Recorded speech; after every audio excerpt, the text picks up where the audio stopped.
बहुत atomic model.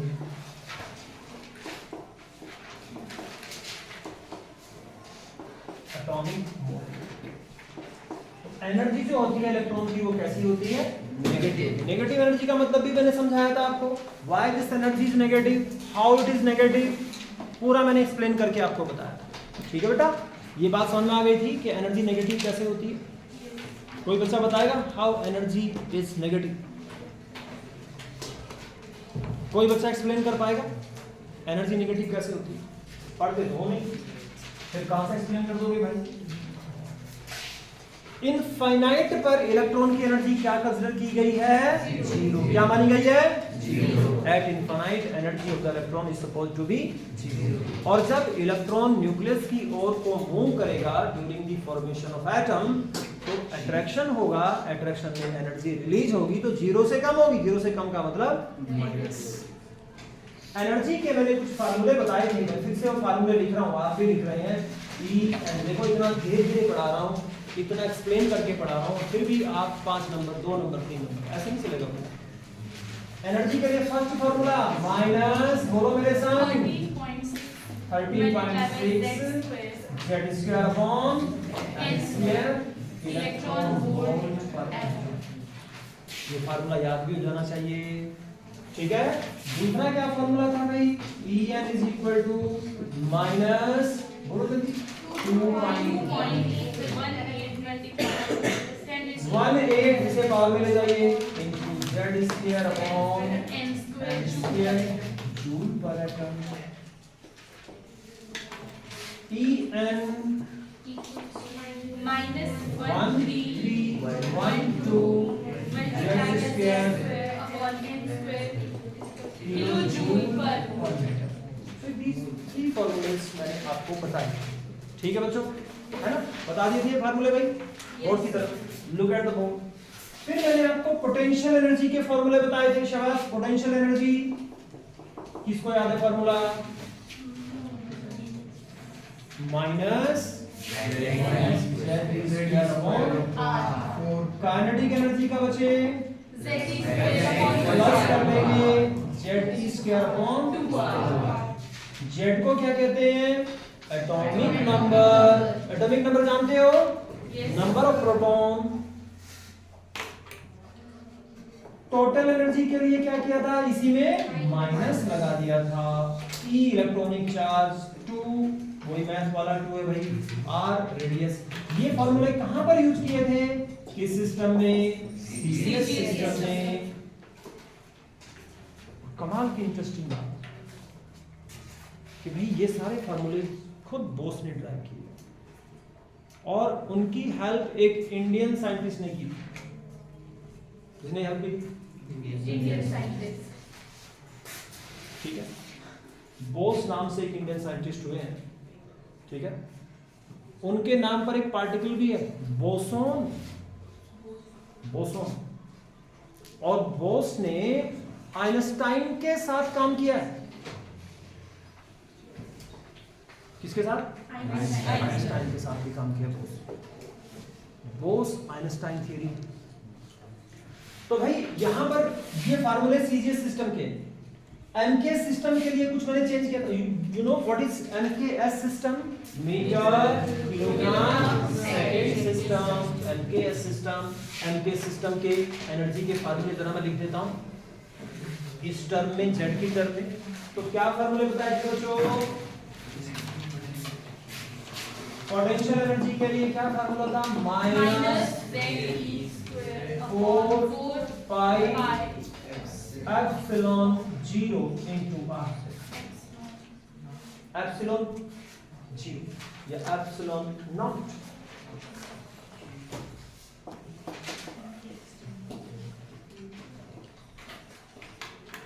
क्या होती है एप्सिलॉन 0? समझाया था आपको। क्या बताया था बेटा इसके बारे में? एक तरह से this is the permittivity of vacuum या मीडियम। ठीक है, तो ये परमिटिविटी है। Permittivity, permittivity permission.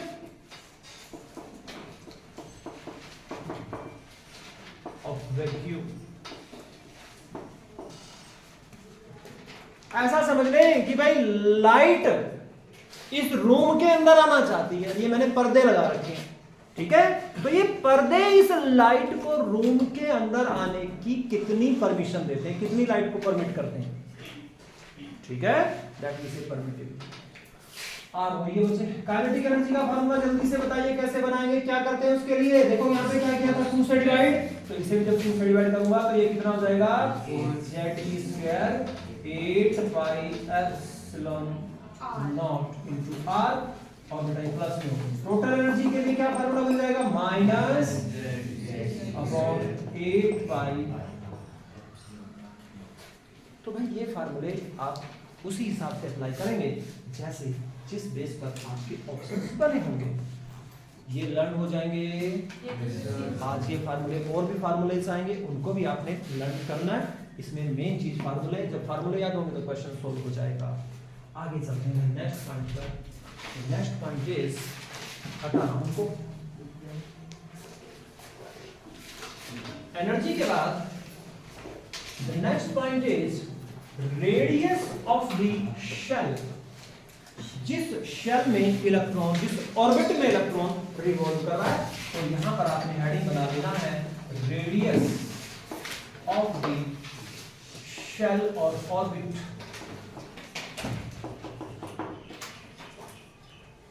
This is the nucleus, और न्यूक्लियस के अराउंड ये डिफरेंट इस तरह के सर्कुलर पार्ट, ठीक है बच्चे। ये फर्स्ट शेल की रेडियस, न्यूक्लियस टू शेल, ये भाई सेकंड शेल की रेडियस, ये थर्ड शेल की रेडियस, ये फोर्थ शेल की रेडियस। और रेडियस के लिए जो फॉर्मूला दिया गया, that formula is written as Rn। n का मतलब है बेटा radius of the nth shell. ये न्यूक्लियस, एटम जानते हो, एटम, एटम जानते हो, एटम, एटम के अंदर क्या क्या होता है, न्यूक्लियस और दूसरे क्या होते हैं, इलेक्ट्रॉन। 9th क्लास में सिखाया जाता है न्यूक्लियस के अराउंड बहुत सारे सर्कुलर ऑर्बिट होते हैं, शेल होती हैं, रास्ते होते हैं जिसमें इलेक्ट्रॉन लगातार घूमते रहते हैं। ऐसा कुछ सुना, उसी बात को बताया। ये बताया जा रहा है कि उस शेल की रेडियस क्या है, r is the radius of the shell. और कौन सी शेल की बात हो रही है, nth शेल। n की वैल्यू 1 भी हो सकती है, पहली शेल भी हो सकती है, n की वैल्यू 2 भी हो सकती है, सेकंड शेल भी हो सकती है, n की वैल्यू 3 4 5, n की वैल्यू तरह से।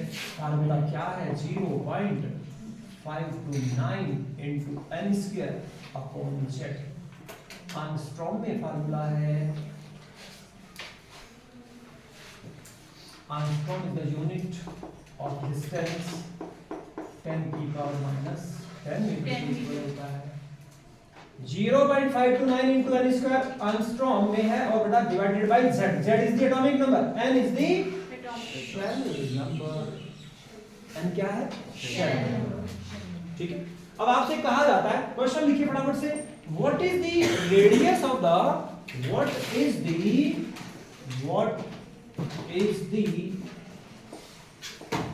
रेडियस ऑफ द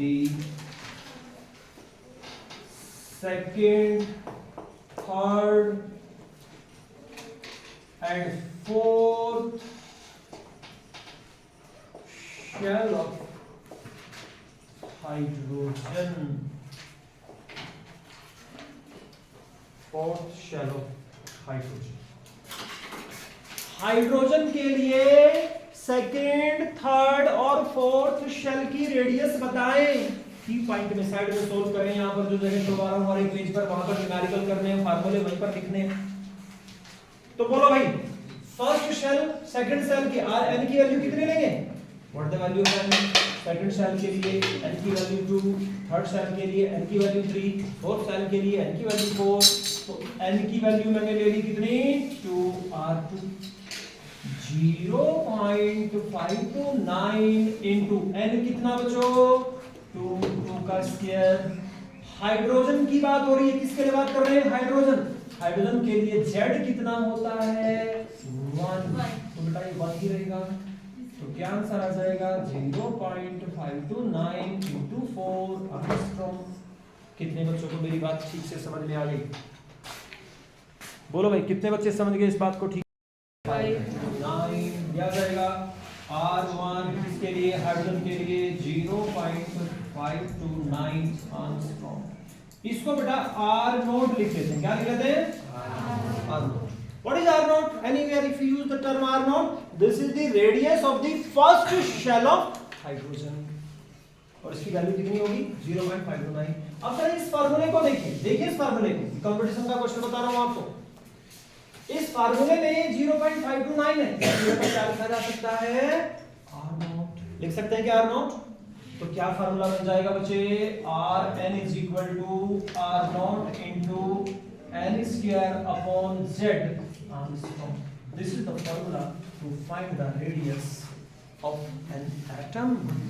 और R naught की वैल्यू कितनी? 0.529. Have you got this point? कितने बच्चों को बात समझ में आ गई? अब आपसे मैं कहता हूं, आप बताइए रेडियस ऑफ सेकंड शेल। कौन सी शेल? Second shell. किसके लिए बताना है बच्चे? लिथियम डाई पॉजिटिव के लिए Z की वैल्यू होती है 3। लिथियम डाई पॉजिटिव और Z की कितनी वैल्यू होती है? 3 वैल्यू होती है। बोलो बेटा।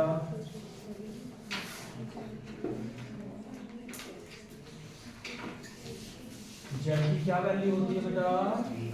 3। R नॉट की टर्म में आंसर बताइए। सबसे पहले कौन? This is the time of not genius only. Genius होने से कुछ नहीं होता। Time of genius as well as fastest. जो सबसे तेज भी है और जीनियस भी, उसका टाइम। बोलो कौन सी शेल की बेटा? R2। R नॉट की टर्म में आंसर देना है 3R नॉट। तो ये कितना हो जाएगा? N की कितनी वैल्यू? कौन सी शेल की बात की है? Second shell of lithium dipositive. तो सेकंड शेल का मतलब ये कितनी वैल्यू? 2। Z की वैल्यू कितनी? 3। क्या आंसर आ गया? 4/3 R नॉट। कितने बच्चों का ठीक है? कितने बच्चों का ठीक है? किसी को कंफ्यूजन है? हाथ उठाए, फिर से समझा देता हूं बेटा। सेकंड शेल किसकी? लिथियम डाइपॉजिटिव की। N की जगह कितना लिखा मैंने? 2। R नॉट N की जगह लिखा 2 का स्क्वायर। Z एटॉमिक नंबर दिया है 3, 2 का स्क्वायर हो गया 4/3 R नॉट। कितने बच्चों को ठीक से समझ में आ गया? आगे सिंपल सी बात समझ में। अब जरा फटाफट से, ऐसे क्वेश्चन बहुत आसानी से होते हैं, नीट और जेईई में आ जाते हैं इस तरह के क्वेश्चन। नीट में तो बहुत आता है। Compare the radius of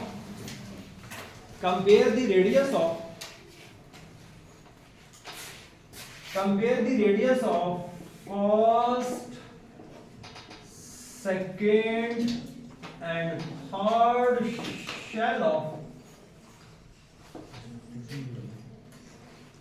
helium positive और इसके लिए Z की वैल्यू होती है 2। जब कंपैरिजन करना होता है, क्या करना होता है बेटा? कंपैरिजन के बड़े सारे क्वेश्चन मैंने आपको सिखाए। तो कौन कौन सी शेल की बात हो रही है? First, second, third. फार्मूला ये लिखा है बोर्ड के ऊपर। ये बेटा R नॉट सबके लिए कांस्टेंट, ये Z एटॉमिक नंबर है, हीलियम की बात हो रही है, Z भी सबके लिए कांस्टेंट। बोलो तो ये R नॉट और Z कांस्टेंट है, इन्हें छोड़ देते हैं तो Rn किसके डायरेक्टली प्रोपोर्शनल? n स्क्वायर के। कितने बच्चे समझ गए? तब तक तो आंसर भी दे देना चाहिए था जब समझ गए बात तो आप। तो n स्क्वायर, यहां पर n का स्क्वायर 1 का स्क्वायर, यहां पर 2 का स्क्वायर, यहां पर 3 का square. What is the answer? 1:2 4. कितने बच्चों को मेरी बात में कंफर्टेबल है? समझ गए? दूसरा क्वेश्चन दे रहा हूं, जिसे समझना है दोबारा से हाथ उठाए। ये दोबारा बताना है। Yes, sir. ये R नॉट कांस्टेंट, ये Z भी कांस्टेंट, तो Rn से किस पे डिपेंड करेगी? n पर। Rn directly proportional to n square. ये फर्स्ट शेल के लिए n की वैल्यू 1, तो 1 का स्क्वायर। सेकंड शेल के लिए n की वैल्यू 2, तो 2 का स्क्वायर। थर्ड शेल n की वैल्यू 3, तो 3 का स्क्वायर 149। Should I repeat? आपको आ रहा है समझ में? सारी बातें नोट कर रहे हैं आप? कहाँ नोट कर रहा है भाई? यहाँ से उठ जा जल्दी, आगे सामने वाला कम फॉरवर्ड आगे तरफ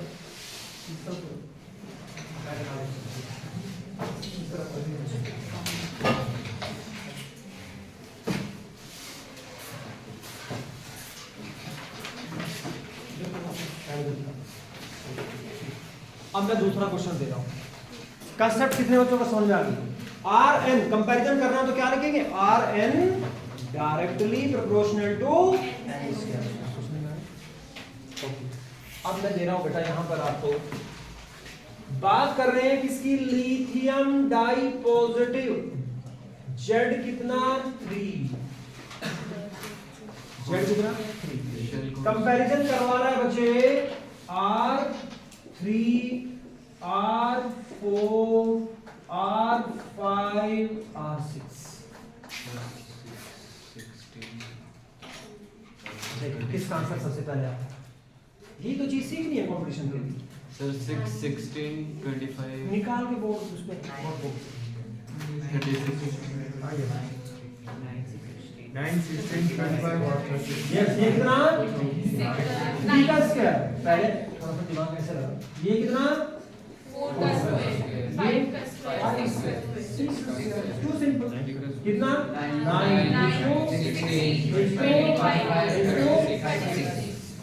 कितने बच्चों का ठीक आंसर आ गया? किसी को दोबारा समझना? किसी को दोबारा समझना है? ऐसे रेडियस का कंपैरिजन हो जाएगा और एग्जैक्ट वैल्यू पूछी है तो फिर तो फार्मूला लिखेंगे, वैल्यू लिखेंगे। समझ में आ गया पॉइंट? अब नेक्स्ट पॉइंट पर आते हैं। Velocity of the electron in nth shell. भाई इलेक्ट्रॉन जो है वो आपकी तरह क्लास में आके बैठा हुआ नहीं है।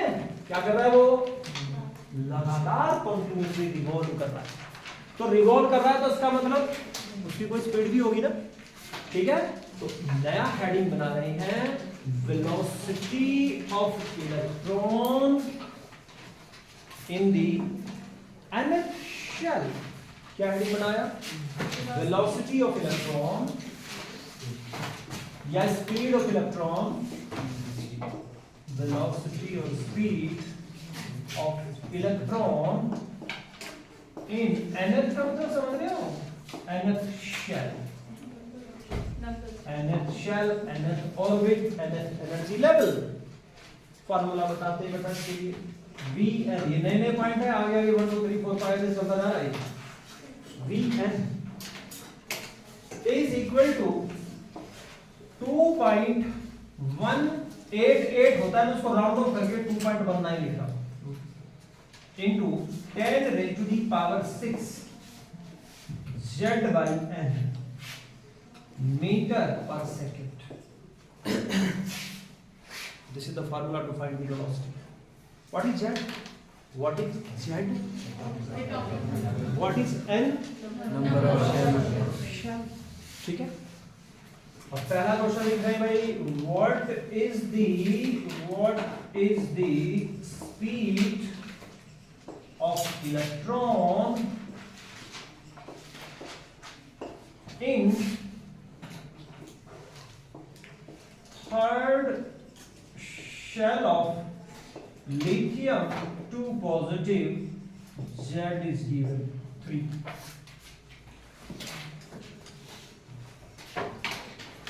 देखिए भाई सबसे पहले इसका आंसर आ रहा है। न्यूमेरिकल को इधर ही आप उसमें सोल्व करते जाएं, अपनी जो साइड में की पॉइंट बना रखा है उसमें तो जगह की होती जाएगी। क्वेश्चन उधर लिखिए, सोल्व इधर करें, सोल्व यहां पे करें। क्विक आंसर देखिए भाई, कौन सबसे फास्टेस्ट है क्लास में? Yes 2.19 into 10 is to 6 metre per second. कैसे आ गया भाई? जेड की वैल्यू कितनी? एन की वैल्यू कितनी? 3 से 3 कैंसिल, तो 2.19 10 की पावर 6। क्या ये बात समझ में आ गई? कितने बच्चे समझ गए? किसी को रिपीट करवाना है? आपको समझ में आ गया भाई? आपको समझ में आ गया? आपको समझ में आ गया? अरे देखो इधर भी देख लो। अच्छा समझ में आ गया? ओके। अब अगर मैं आपसे कहता हूं, देखिए, what is the speed of electron in first shell of hydrogen? 2.1 क्या बदलेगी ये? Same first shell of hydrogen, first shell of hydrogen, first shell of hydrogen. Hydrogen के लिए Z कितना बेटा? 1। तो यहां पर क्या लिखेंगे? Z 1, और यहां पर भी क्या लिखेंगे? 1। सेम रहेगा। फर्स्ट शेल में जो स्पीड है उसे v1, this is 2.19 10 raised to the power 6 metre per second. इसको भाई v0 लिख देता हूं। जैसे मैंने किसको लिख दिया था? जैसे मैंने रेडियस को क्या लिख दिया था? r0। स्पीड को क्या लिख दिया? v0। तो एक नया फार्मूला बन जाएगा। देखो क्या फार्मूला बन जाएगा भाई? Vn इज इक्वल टू, इसकी जगह क्या लिखा जा सकता है? v0 into z by n। किसी पर्टिकुलर एटम के लिए ये v0 और ये n, ये v0 और z कांस्टेंट रहेंगे, तो vn किसके इनवर्सली प्रोपोर्शनल हो जाएगी? 1/n। अरे बाकी कहानियां तो किताबों में लिखी हुई है, उससे थोड़ी काम चल रहा है रिदम, ये पढ़ना पड़ेगा, चीजें देखनी पड़ेगी। अब बात करते हैं वही कंपैरिजन वाला क्वेश्चन। सबसे पहले कंपेयर द स्पीड ऑफ, की पॉइंट में क्वेश्चन लिख रहे हैं, की पॉइंट यूज करें। Compare the speed of electron, compare the speed of electron in first, second, third and fourth shell of first, second, third and fourth shell of helium positive. क्या बात कर रहे हो कान में भाई? बड़े हो गए, अब कान में बात करने वाले बच्चे दे रहे हो। Helium positive Z equals to 2। Should I repeat the question?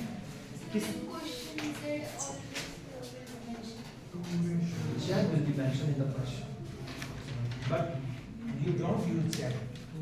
You have to use Z only when you want to find the exact value. What is the speed of electron in third shell of helium positive? But when there is a comparison, then no need to use this Z and V0. Have you got the point? तो भाई क्या formula है? What is the formula to compare the speed Vn inversely proportional to 1/n? अरे तो answer आ जाना चाहिए था। तो ये क्या हो जाएगा बेटा? फर्स्ट के लिए 1/, इसे V1 कह देता हूँ, इसे V2 कह देता हूँ, this is V3, this is V4, comparison. बोलो जल्दी से, ये क्या आ जाएगा? 1/1। यहाँ पर 1/2। यहाँ पर बेटा 1/4। कितने बच्चों को बात समझ में नहीं आई? नहीं आई? ये समझ में आ गया फार्मूला? हीलियम पॉजिटिव के लिए ये V0 क्या होगा? कांस्टेंट, और एटॉमिक नंबर भी Z सबके लिए कांस्टेंट होगा। पहली शेल, दूसरी शेल, तीसरी शेल सबके लिए Z कांस्टेंट होगा। सिर्फ बदलेगा क्या? n। तो ये दोनों मैंने हटा दिए, इसका मतलब Vn inversely proportional to n। n का मतलब फर्स्ट, n की जगह फर्स्ट लिखा मैंने, तो 1/1 हो गया।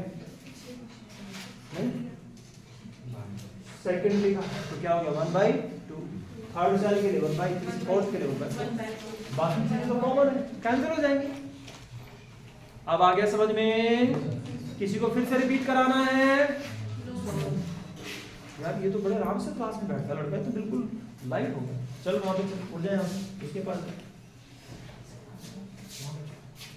सामने बैठो। ओ, इसको मत गिरा दिए, 2.5 लाख का फोन है ये।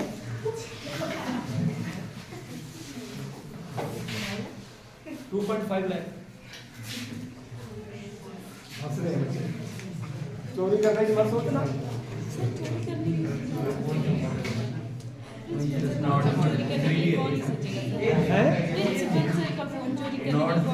मेरा चुरा गया एक बार बेटा। 1/1, 1/2, 1/3, 1/4। अगर ये आंसर है तो वैलिड, अगर ये नहीं है तो 12 से क्या कर देंगे एलसीएम नहीं करके 4 into 3 12 12 एक ऐसा नंबर है जो सबसे बिगड़ जाता है। यहाँ पर क्या आ जाएगा बेटा 12 यहाँ पर क्या आ जाएगा यहाँ पर ये आंसर हो सकता है। ये समझ में आया? ये कैसे करते हैं देखो। इसका एलसीएम लेना आता है। ये 3 into 4 12 एक ऐसा नंबर है जिससे ये सब नंबर उसको डिवाइड कर सकते हैं। तो मैंने 3 into 4 12 से इसको मल्टीप्लाई किया। 12 by 1 12 12 by 2 6 12 by 3 4 12 सबको मल्टीप्लाई किया 12 से 12 by 4 आगे बात समझ में आ गया सबको समझ में ओके। तो इस तरह से वेलोसिटी का कंपैरिजन कर सकते हैं।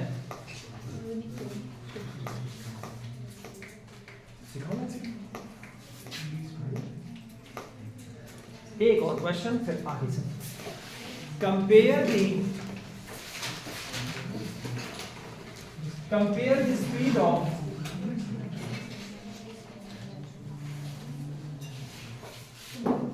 second,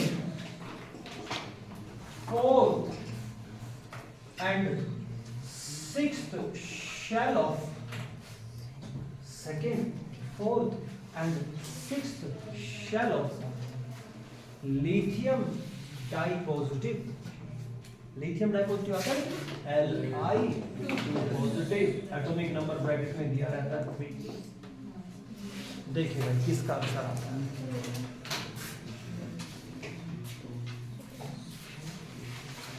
फार्मूला क्या है Vn inversely proportional to 1 by n। पहले क्या हो गया बेटा 1 by पहले वाला बताओ 1 by दूसरा 1 by 4 1 by 6 1 by 6 एलसीएम क्या आ गया 12 आ गया ना एलसीएम। तो यहाँ पर क्या आ जाएगा 6 यहाँ पर क्या आ जाएगा 3 यहाँ पर क्या आ जाएगा 2। कितने बच्चों का ठीक आ गया आंसर। ये भी अगर दिया है तो भी ठीक है। अगर ये आंसर दिया ऑप्शन तो भाई एलसीएम लेना आता है। अब बात करते हैं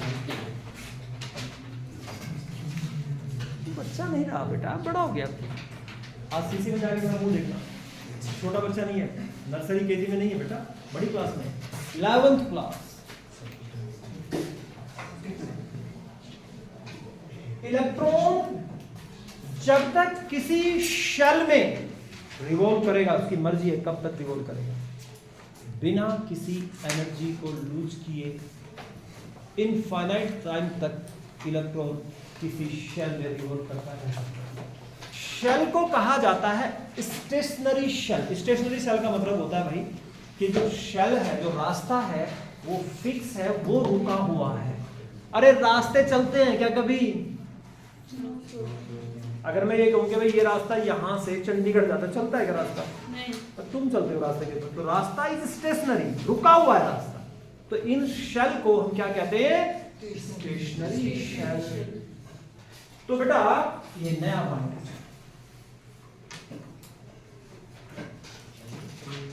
बोहर्स एटॉमिक मॉडल दिख रहे हैं बोहर्स एटॉमिक मॉडल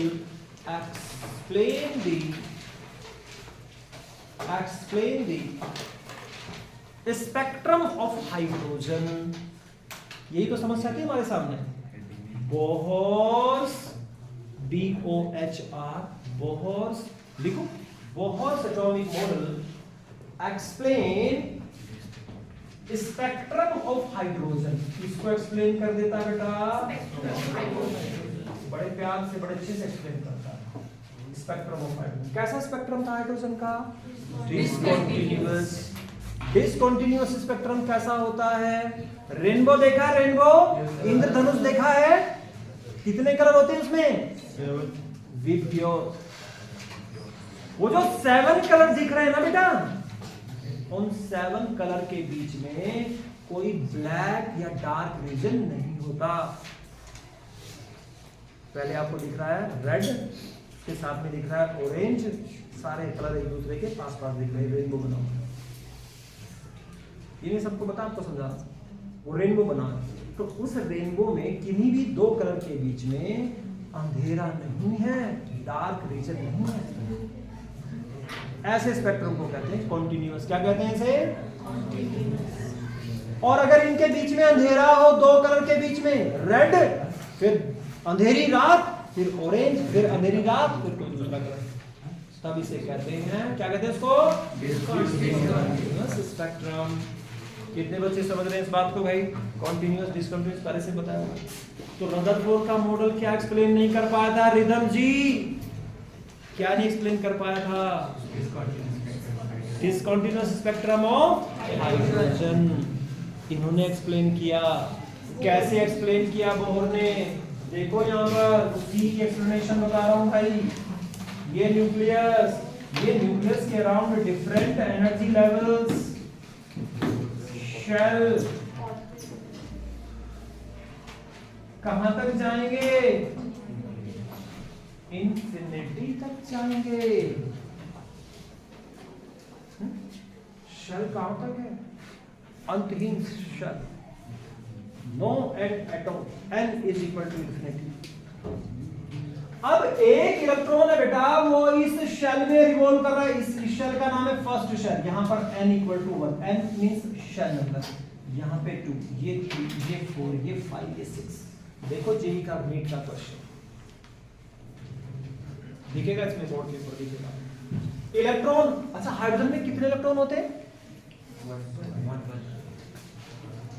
तो 1 इलेक्ट्रॉन भाई कहां रिवॉल्व करेगा? सबसे पहले इस वाली शेल में रिवॉल्व करेगा।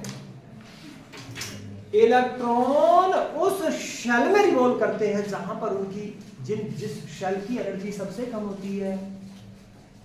किस शेल में रिवॉल्व करते हैं? किस शेल में रिवॉल्व करते हैं? अच्छा, सबसे कम किस शेल की एनर्जी है? फर्स्ट शेल की। सबसे ज्यादा किस शेल की एनर्जी है? इन्फिनिटी पे जो शेल है उसकी क्या एनर्जी है? उसकी 0। बाकी की एनर्जी 0 से कम ही है। ठीक है बेटा। तो जो फर्स्ट शेल है इसकी एनर्जी क्या होती है? सबसे कम होती है। ठीक है। इलेक्ट्रॉन यहां पे मजे से घूम रहा है। बोर क्या कह रहे हैं? इलेक्ट्रॉन इस शेल में can stay for a long time without losing any amount of energy.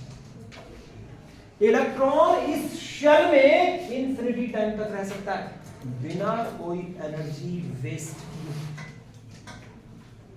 ठीक है। तो कोई से रोक नहीं रहा, यहां पर रहेगा ऐसे। इस शेल की एनर्जी फिक्स्ड, इसकी एनर्जी फिक्स, इसकी एनर्जी फिक्स।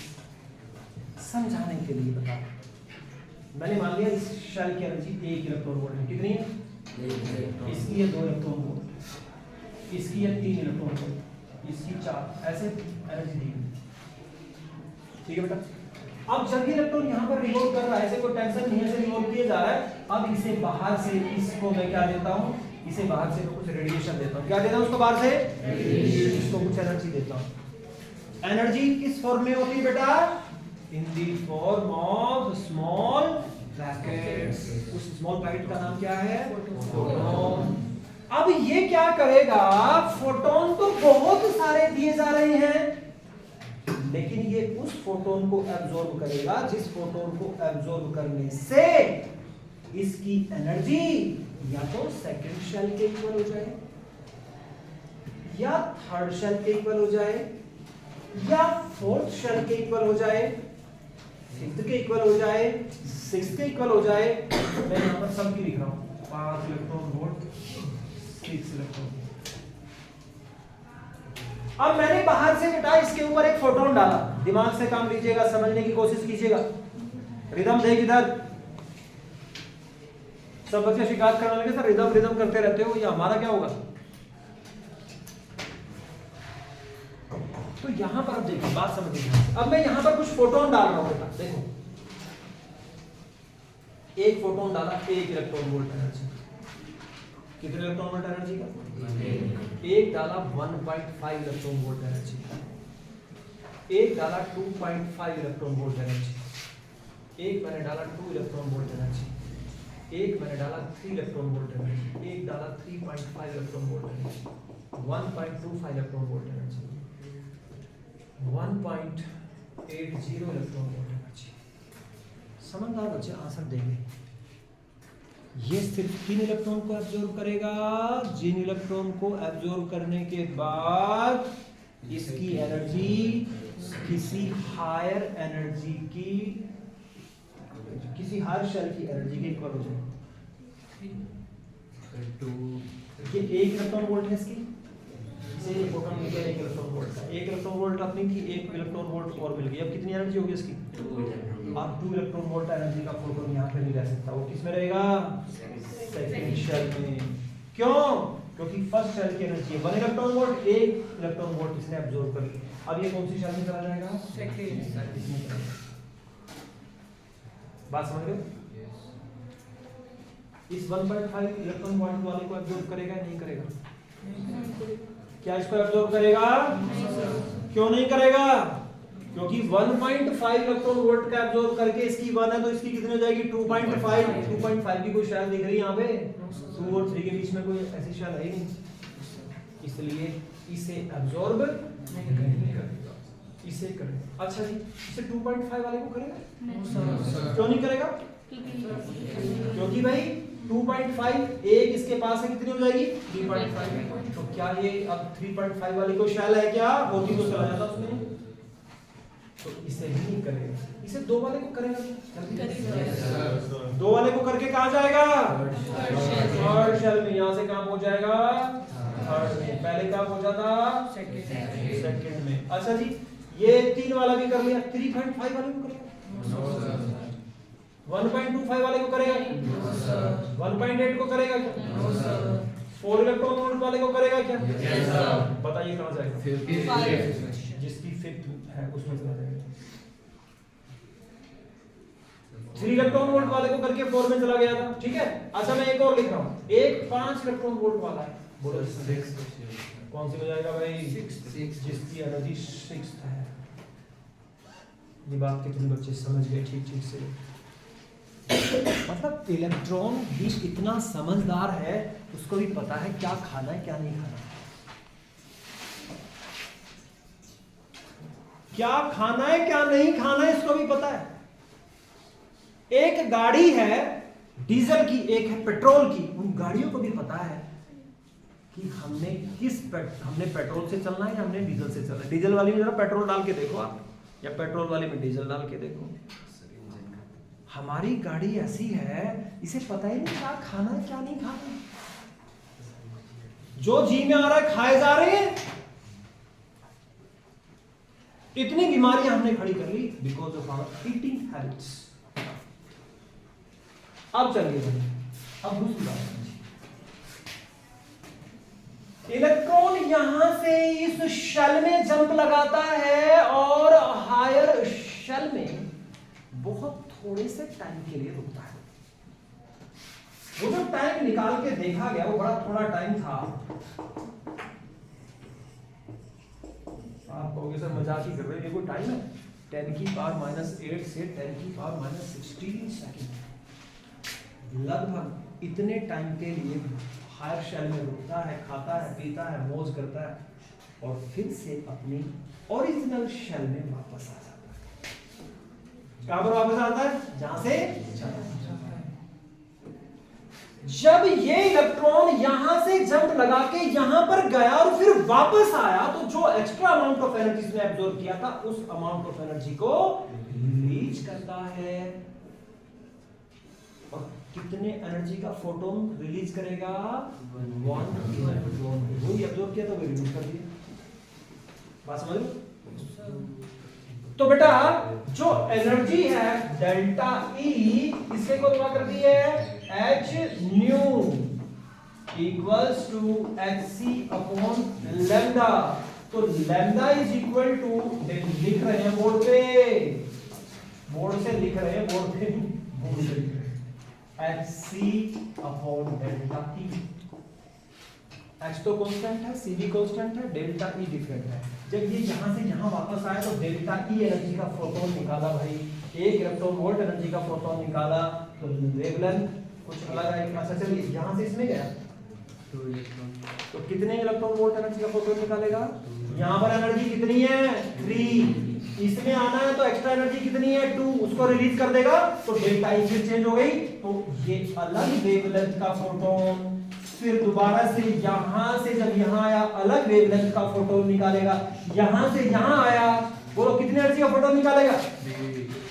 यहां पर एनर्जी कितनी है 4, इसमें एनर्जी कितनी है 1, तो कितनी एनर्जी रिलीज करेगा 3। यहां पर अलग वेवलेंथ का फोटोन निकालेगा, तो भाई अलग अलग वेवलेंथ के फोटोन निकलेंगे। एक और बात, इसकी बात करता हूं मैं, यहां से इस शेल में आएगा, कितने इलेक्ट्रॉन वोल्ट एनर्जी का फोटोन निकालेगा 5 इलेक्ट्रॉन वोल्ट। जरूरी नहीं है वापस तुरंत इसी शेल में आ जाए। फर्स्ट टाइम जब मैं चंडीगढ़ से यहां पे आया तो मैंने कहा भाई चलो ठीक है, ये मनाली जाते हैं, हिडिंबा माता का टेंपल दिखाते हैं। फिर किसने बताया अटल टनल बहुत बढ़िया, अच्छा अटल टनल जाते हैं जी, उससे भी आगे बता दिया एक जगह, फिर वहां से लगे। तो इलेक्ट्रॉन जब सबसे लास्ट में गया तो एकदम से जरूरी नहीं है कि भाई यही कुल्लू मनाली देख करके वापस हो जाए, हो सकता है 10-15 और प्लेस को देख करके फिर वापस आए। तो जब इलेक्ट्रॉन इस शेल में, समझना ध्यान से बात, तो एकदम से इसमें भी आ सकता है। किसी ने मूड खराब कर दिया, यहाँ किसी से चाय वाले से झगड़ा हो गया, किसी को सामान से तो लड़ाई हो गया, बड़े गंदे आदमी आगे, तो चलो भाई अपनी गाड़ी वापस पैक करो और बाकी को मना करो, कोई नहीं आएगा यहाँ पे। और बड़े रेस्पेक्ट से बात की, अच्छा एक चाय, अरे क्या चाय सर, ऐसी चाय पिलाएंगे आपको, मस्त एकदम बढ़िया चाय पिलाएंगे। अच्छा देखो होटल देखो हमारा कितना अच्छा है, आइए सर आइए, आना हो आ जाओ, नहीं तो जाओ, आओगे फिर आप उस होटल में जाओगे दोबारा क्या। तो हॉस्पिटैलिटी किस टाइप की है इलेक्ट्रॉन के लिए और आपके लिए, आप अपनी देर तक अलग अलग जगह को देखते वापस घर पहुंचो। तो ये यहां से डायरेक्ट यहां भी जा सकता है, अच्छा भाई यहां से यहां भी जा सकता है, ठीक है। अगर ये यहां से यहां जाता है तो कितने एनर्जी का फोटोन रिलीज करेगा, इसकी 6 है इसकी 5 है 1। यहां से यहां भी जा सकता है डायरेक्ट, कितनी एनर्जी का, यहां से यहां भी जा सकता है, यहां से यहां जा सकता है, यहां से यहां से यहां गया था, इसके बाद में डायरेक्ट यहां भी जा सकता है, यहां से यहां जा सकता है। There are so many ways। जब वो हायर एनर्जी लेवल में, अगर वो सेकंड शेल में है तो कोई तरीका नहीं, बस यहां से यहीं जाएगा। लेकिन अगर थर्ड में है तो थर्ड से डायरेक्ट यहां भी जा सकता है, थर्ड से यहां भी जा सकता है, पहले यहां से यहां गया, फिर यहां से यहां गया, फिर डायरेक्ट यहां से यहां गया। ऐसे बड़ी सारी अलग अलग कलर की वेवलेंथ्स दिखेंगी। Have you got this point? जो अलग अलग कलर की वेवलेंथ्स दिखेंगी, उन अलग अलग कलर की वेवलेंथ्स के बीच में कुछ डार्क रीजन्स भी होंगे। वो डार्क रीजन क्यों होंगे? जिन फोटोन का एब्जॉर्ब नहीं कर पा रहा है उनके रेस्पेक्ट में तो कोई एनर्जी रिलीज ही नहीं होगी, वो फोटोन ऐसे निकल के वापस चले जाए। ठीक है, तो बेटा इसने क्या एक्सप्लेन कर दिया, इस तरह से क्या एक्सप्लेन कर दिया?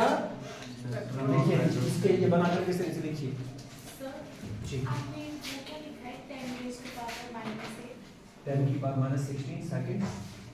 इलेक्ट्रॉन जब किसी हायर एनर्जी लेवल में जाता है तो उसके लिए वहां पर रुकने का टाइम निकाला गया, तो वो लगभग 10⁻⁸ सेकंड से लेकर 10⁻⁻16 सेकंड के बीच में आता है। इतने टाइम तक वहां पर वो स्टे करता है।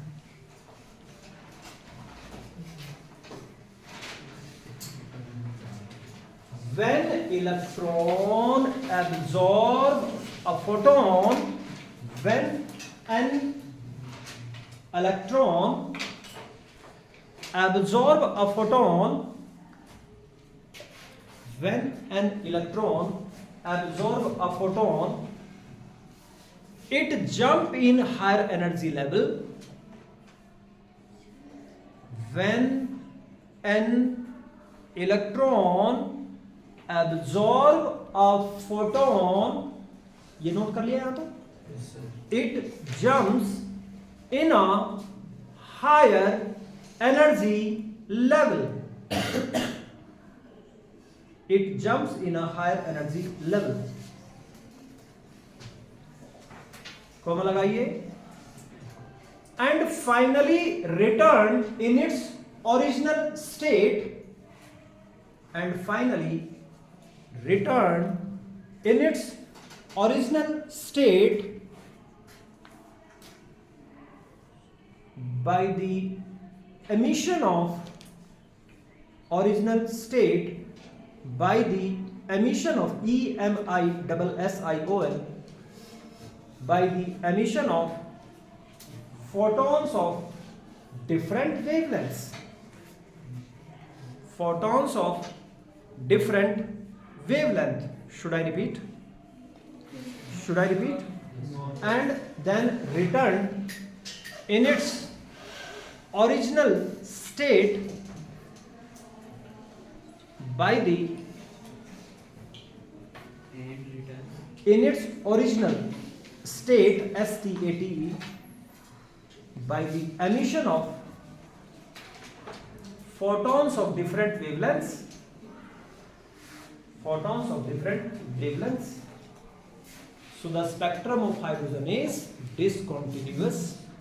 So the spectrum of hydrogen is कैसा होता बेटा? Discontinuous. समझा दिया, लिखवा दिया, ठीक है? आगे क्या बात समझ में? नंबर ऑफ स्पेक्ट्रल लाइन, इसी में number of spectral lines it explain the discontinuous spectrum of hydrogen. Heading नहीं, इसी तरह का इसी का एक पार्ट समझ लीजिए. Number of spectral line,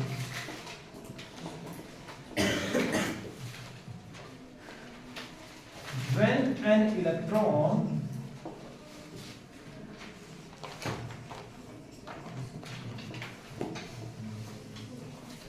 jumps from higher energy level, higher energy level को कह रहा हूं N2, to lower energy level, lower energy level को कह रहा हूं N1. इसे क्या करो बेटा? N1. फर्स्ट शेल को कहा जाता है ग्राउंड स्टेट. हाइड्रोजन के लिए फर्स्ट शेल को क्या कहा जाता है?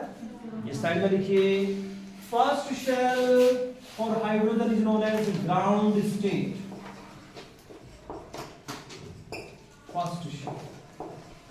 फर्स्ट शेल या फर्स्ट ऑर्बिट का क्या नाम होता है बेटा? Ground state. अब इलेक्ट्रॉन कौन सी शेल में चला गया? 6th में, 7th में, 8th में, 10th में, 20 में, किसी भी शेल में, और वो वापस आ रहा है किसमें? ग्राउंड स्टेट में, फर्स्ट शेल में, या जहां से चला था वहां. ठीक है. अब जब वो वापस आता है तो कितने तरीके से वापस, अभी मैंने बताया था 6th में था, मान लिया फर्स्ट शेल में था, फर्स्ट से किस में चला गया? 6th में. तो 6th से डायरेक्ट फर्स्ट में भी आ सकता है, 6 से 5th में आ सकता है, 6 से 5th में आया, 5th से 4 में आ सकता है, 6 से डायरेक्ट 4th में आ सकता है. बड़े सारे तरीके हैं. तो इस तरह से अलग अलग वेवलेंथ की बड़ी सारी वेवलेंथ के फोटॉन्स निकालेगा. वो टोटल कितनी नंबर ऑफ फोटॉन्स निकाल सकता है, कितनी नंबर ऑफ लाइंस बना सकता है, that we say number of spectral lines. इनको निकालने का direct formula is equal to N2 minus N1. NEET का क्वेश्चन बहुत बार आया लिखने. N2 minus N1 plus 1 divided by 2.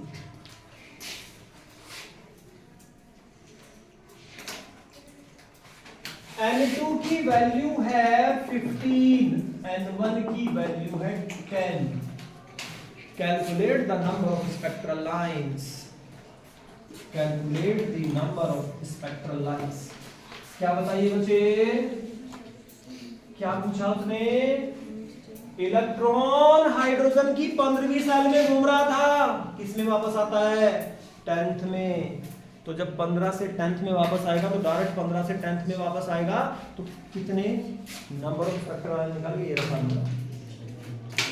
15 से 14 में आए, 15 से डायरेक्ट 13 में आए, 14 में आके 13 में आए, 15 से 10 में आए. ठीक है. तो भाई फार्मूला हो गया N2 की वैल्यू बोलो कितनी? 10 15 minus 10 plus 1 divided by कितना सर? 15 पक्का? यस. कितने बच्चों को ये बात समझ में आ गई? आगे की बात समझ में. नेक्स्ट पॉइंट, नया पॉइंट. एक और क्वेश्चन दो इसमें भाई, एक और क्वेश्चन दे देता हूं. चलिए सर, N1 की वैल्यू है 1 n2 की वैल्यू है 5 yes number of factorial notebook पे पेन चलाइए 7.5 पॉइंट में आ सकता है 10 7.5 अब आपकी कैलकुलेशन आ सकती है पॉइंट में यही आएगा पॉइंट 10 sir देखो 5 minus 1 5 minus 1 plus 1 divided by 2 4 into 5 divided by 2 10 कितने बच्चे कंफर्टेबल है एक क्वेश्चन नीट में कई बार पूछा गया number of waves in a shell electron कितनी नंबर ऑफ वेव किसी शेल में बनाता है number of waves in a shell नया point number of waves in a shell equal to shell number किसके इक्वल होती है बेटा शेल नंबर मैं कहता हूं कि एक इलेक्ट्रॉन रिवॉल्व कर रहा है शेल नंबर 3 में किसमें 3 शेल नंबर 3 तो कितनी वेव्स बनाएगा 3 वेव्स बनाएगा जो शेल नंबर उतनी ही वेव्स बनाएगा n इक्वल टू 10 में रिवॉल्व कर रहा है बताइए कितनी वेव्स बनाएगा 10 वेव्स बनाएगा आ गई क्या बात समझ में नेक्स्ट पॉइंट जेई नीट दोनों का point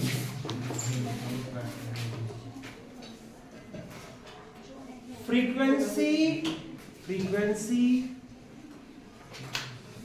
of an electron in a shell nu N से लिखते फ्रीक्वेंसी जानते हो आप what is frequency number of vibration oscillations in 1 second that we say frequency ठीक है तो frequency of an electron in N orbit और शेल डायरेक्ट फार्मूला यूज करना है भाई z² upon n cube into 6.6 10 raised to the power 15 second inverse you know what is that atomic number what is an shell number ये और फार्मूला है time period of an electron in a shell time period जानते हो what is time period time taken to complete one oscillation अब यहाँ one oscillation का मतलब ऐसे समझे यहाँ देखें बोर्ड की तरफ फटाफट से ये न्यूक्लियस ये शेल यहां से चलता है भाई और यहां से चल करके यूं एक चक्कर लगाने में यहां पहुंच गया फिर से वहीं आ गया कितना टाइम लगा इसकी बात हो रही है should I repeat no sir ये वाली बात समझ में आ गई यस सर तो ये तो है इसकी फ्रीक्वेंसी तो टाइम पीरियड फ्रीक्वेंसी का क्या हुआ करता है रिवर्स तो इसके लिए फार्मूला पता है बच्चे T is equal to ये होता हो जाएगा n cube upon z square 1.5 10 raised to the power 60 second direct फार्मूले बता दिया याद रखिए फार्मूले आगे बात समझ में तो बेटा इट इज ऑल अबाउट बहुत